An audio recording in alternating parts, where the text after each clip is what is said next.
Devarshi moved here for the Aussie dream, and he was well on his way. A top student at uni, working part-time jobs, all while studying. But that changed on a night out after a random and senseless attack left him a paraplegic. Adding insult to injury, he may soon be deported. The first time I saw Dave was on the hospital bed. And I looked into his eyes and I could feel that he wants to move his body, he wants to move his hands, he wants to move his legs. I want to get out of my bed by myself. I have got lots of goals.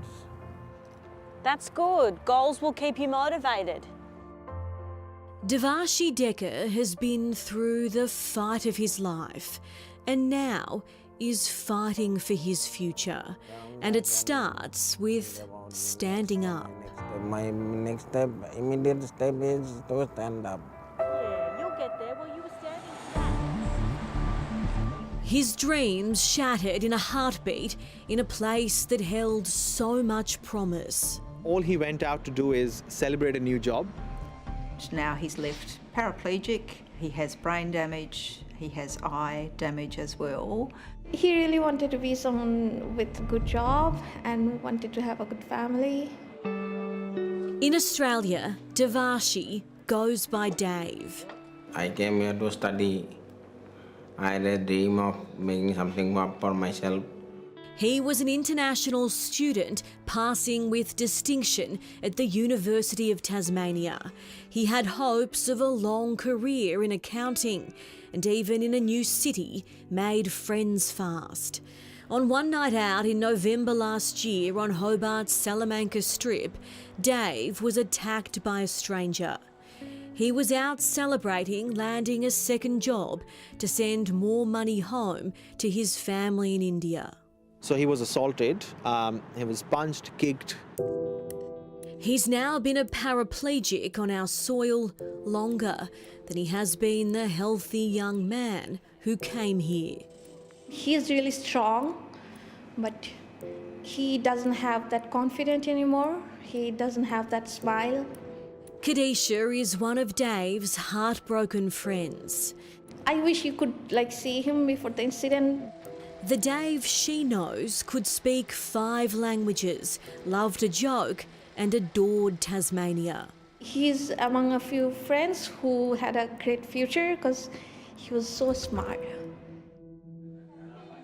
Since the attack, Rick Kaushik has become a voice for the 33-year-old and his retired parents, Kula and Deepali. My first thought was it could have been me. Although he didn't know Dave before, he says they're now mates for life. And I thought, I just got to help this person in whatever way I can. Dave suffered permanent and lifelong injuries and was in a coma for 4 months. Since waking, he keeps inspiring Rick with his determination. When he's doing his physiotherapy, you will see him trying until he's completely exhausted. He said, well, if there is 1% chance that a miracle might happen, it will happen. He doesn't accept the fact that he will never be able to walk. Rick's helped raise money to fly Dave's mum and dad out from their home in Assam in India's northeast. They didn't have a passport and had only crossed the border once before. Their first trip overseas at age 64 was to their boy's bedside. Slowly he getting better. Every day, Kula and Deepali walk from their accommodation at UTAS to Dave's hospital room at the repatriation centre, where they feed him, dress him, help him with his physio and speech therapy, and never leave his side. I'm a strong person myself, but after their arrival I've been stronger. It's thanks to more than $95,000 donated by everyday Aussies that they've been able to afford to stay with Dave. So thank you all of them from my heart.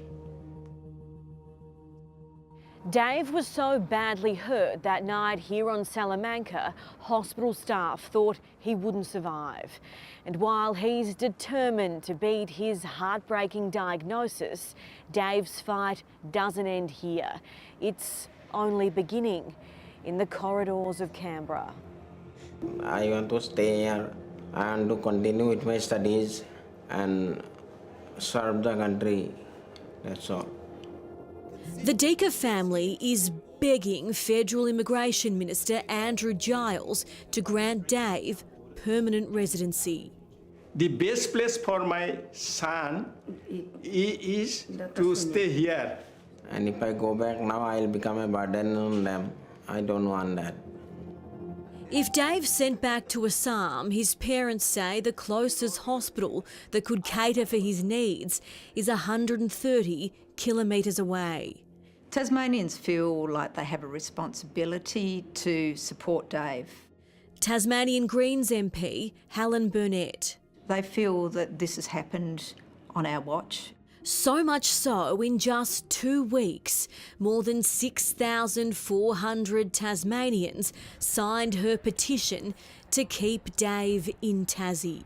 This is a message from the Tasmanian government and from the Tasmanian people to say, Minister Giles, please do what you can to keep Dave living in Tasmania. The man who allegedly bashed Dave is currently behind bars, only because he breached his bail. While Dave was holding on to life, Benjamin Dodge Collings was given freedom to live in this leafy Hobart suburb. You miss the fresh air? Yeah, I miss it so much, especially when rain falls on fresh ground. He has a never give up attitude, and I think he will never give up. Goodness me, your heart just goes out to Dave and his family. The Immigration Minister, Andrew Giles, told us that he is looking into visa options for Dave.